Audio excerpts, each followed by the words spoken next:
Hello everyone. आज का जो हमारा वीडियो होने वाला है वो होने वाला है रिस्पॉन्सेस ऑफ द बॉडी के ऊपर। तो रिस्पॉन्सेस में देखिए टू टाइप्स ऑफ रिस्पॉन्सेस हमारी बॉडी में होते हैं।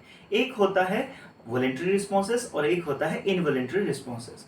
अगर सबसे पहले हम वॉलेंटरी रिस्पॉन्सेस की बात करें तो voluntary responses are can be controlled by your will, right.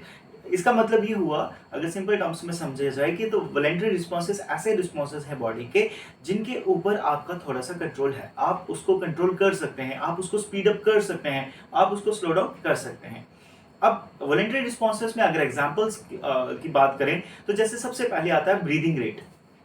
Breathing rate का मतलब ये हुआ कि जैसे एक्सचेंज ऑफ गैसेस, आप इनहेल और एक्सहेल। अब मान लीजिए आप कोई एक्सरसाइज कर रहे हो, राइट, और आपको जो है लार्ज अमाउंट ऑफ ऑक्सीजन की रिक्वायरमेंट है, तो आप जो है अपना ब्रीदिंग रेट जो है इंक्रीज कर सकते हो। और जब आप नॉर्मल हो जाओगे तो आपका ब्रीदिंग रेट जो है वो कम होना शुरू हो जाएगा। तो दैट मीन्स किसी भी पैनिक सिचुएशन में, किसी भी स्ट्रेनस एक्सरसाइज की सिचुएशन में आपका जो ब्रीदिंग रेट है वो इंक्रीज या डिक्रीज हो सकता है। तो that is controlled by your will.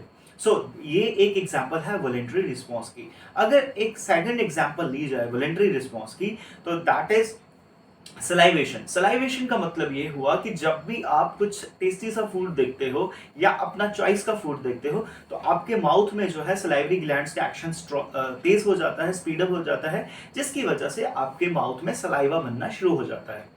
तो सलाइवेशन का प्रोसेस जो है ये भी इंक्रीज या डिक्रीज आप इसको कर सकते हो डिपेंडिंग ऑन द फूड। अब मान लीजिए एग्जांपल के तौर पे घर में गुलाब जामुन रखे हैं, रसगुल्ले रखे हैं, तो आपके मुंह में ऑब्वियसली जो है सलाइवा बनना शुरू हो जाएगा। बट मान लो आप कहीं से आए हो और आपने घर में पूछा, हाँ जी क्या बना है आज, तो वो बोलेंगे आज तो करेला बना है, आज तो लौकी बना है। तो इतना जल्दी आपका सलाइवा बनने वाला नहीं है। तो that means saliva is also dependent on the food, right.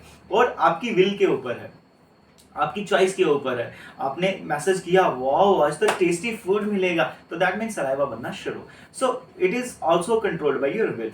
अब अगर एक और प्रोसेस की बात करें, देखिए उसमें आता है एक्सक्रीटरी सिस्टम, जो आप कंट्रोल कुछ हद तक कंट्रोल कर सकते हो। मान लीजिए आप यूरिनेशन के लिए जा रहे हो या स्टूल पास करने के लिए जा रहे हो, that is also controlled by your will.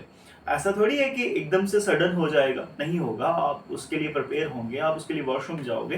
तो एक्सक्रीटरी सिस्टम आपका जो है वो भी कुछ हद तक कंट्रोल कर सकते हैं आप, and it is controlled bye voluntary responses, या इसको वॉलेंटरी रिस्पॉन्स में हम रख सकते हैं। अब अगर सेकेंड प्रोसेस की बात करें, जो हम इनवॉलेंटरी रिस्पॉन्सेस की बात कर रहे हैं, तो इनवॉलेंटरी रिस्पॉन्सेस ऐसे रिस्पॉन्सेस हैं जिनके ऊपर आपका कंट्रोल नहीं है, ठीक है। एग्जाम्पल के तौर पे रिस्पिरेशन।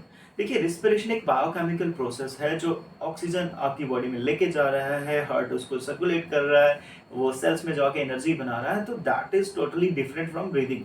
देखिए अक्सर बच्चों को जो है कंफ्यूजन होती है ब्रीदिंग और रिस्पिरेशन में, वो दोनों को एक चीज समझते हैं, बट ऐसा है नहीं है। देखिए ब्रीदिंग जो है it is just exchange of gases, या इसको आप इनहेल और एक्सहेल कह सकते हैं। आपने सांस ली, आपने सांस छोड़ी, ठीक है, तो ये इनहेल और एक्सहेल हुआ, तो दैट इज कॉल्ड ब्रीदिंग। लेकिन जो रिस्पिरेशन है ना, ये एक बहुत बड़ा प्रोसेस है। ब्रीदिंग तो सिर्फ एक छोटा सा पार्ट है रिस्पिरेशन का। तो रिस्पिरेशन ब्रीदिंग को भी लेता है प्लस एक्सचेंज भी करता है ऑक्सीजन को, चाहे वो सिस्टमिक सर्कुलेशन हो या आप पल्मोनरी सर्कुलेशन की बात कर रहे हैं, फिर एक्सचेंज ऑफ गैसेस जो आपकी बॉडी में हो रही हैं, आपके सेल्स में हो रही हैं, टिश्यूज में हो रही हैं। तो sum total of all the reactions या sum total of all the energy produce, ये सब आता है रिस्पिरेशन में। तो रिस्पिरेशन भी जो है एक इनवॉलेंटरी रिस्पॉन्स है which is can't controlled by your will. Clear.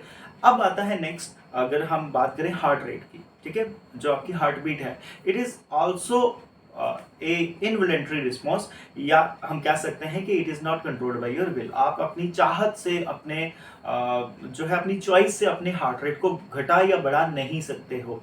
It is totally under जो है आपका इनवॉलेंटरी रिस्पॉन्स। तो आपका नेक्स्ट जो इसमें आता है रिफ्लेक्स एक्शन और हाइपनिक जर्क्स। देखिए रिफ्लेक्स एक्शन का मतलब हुआ ये एक ऐसे रिस्पॉन्सेस हैं जो पैनिक सिचुएशन में आते हैं। मान लीजिए आप पैसिव माइंड से कहीं पे कुछ काम कर रहे हैं और आपका हाथ जो है किसी हॉट ऑब्जेक्ट के साथ लगता है और आप एकदम से जो है अपना हाथ रिट्रैक्ट करते हैं। तो जैसे ही आपने अपना हाथ रिट्रैक्ट किया, आपकी बॉडी जो है मतलब जैसे ही आप समझते उस चीज को, आपका ब्रेन उस चीज को क्लियर करता, उसके पहले ही आप अपना हाथ हटा चुके होते हैं। तो ये कौन कंट्रोल करता है? It is controlled by spinal cord. ठीक है। आपकी रीढ़ की जो हड्डी है, स्पाइनल कॉर्ड जो है, उसका भी एक जो है ये फंक्शन है कि वो आपकी बॉडी को प्रोटेक्ट करता है।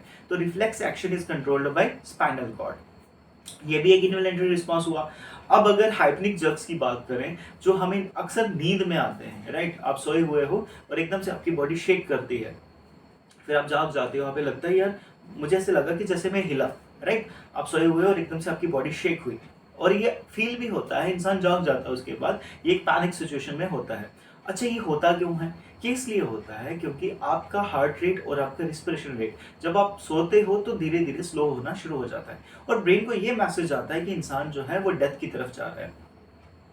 तो उस चीज को कंफर्म करने के लिए ब्रेन ये कंफर्म करता है कि वेदर पर्सन है या जो ऑर्गेनिज्म है वो मरने जा रहा है, या सिर्फ ऐसे ही उसका हार्ट रेट जो है या रिस्पिरेशन रेट कम होता जा रहा है। तो वो एक जो है एक नर्वस इंपल्स जनरेट करता है। तो वो जो नर्वस इंपल्स है वो जनरेट होती है, और वो क्या करती है, मसल्स को कॉन्ट्रैक्ट करती है, जिससे आपकी बॉडी में एकदम से जो है करंट दौड़ती है और आप शेक होते हो। क्लियर? तो ये it is also controlled by involuntary muscle response. तो हाइपनिक जर्क्स हैं, फिर हिकअप्स आते हैं जिसको हिचकी बोलते हैं, राइट? ये भी इनवॉलंटरी रिस्पॉन्सेस है। सो आई होप आपको वॉलंटरी और इनवॉलंटरी रिस्पॉन्सेस में जो है फर्क पता चला होगा। क्या क्या होता है, क्या क्या प्रोसेस हैं जो हम अपनी चॉइस से कंट्रोल कर सकते हैं, क्या ऐसे प्रोसेस हैं जिनको हम कंट्रोल नहीं कर सकते हैं अपनी विल के द्वारा, राइट? सो आई होप आज का टॉपिक आपको बहुत अच्छे से समझ आया होगा। बहुत जल्दी किसी न्यू वीडियो के साथ आपसे मुलाकात होगी। So thank you so much, take care and bye bye.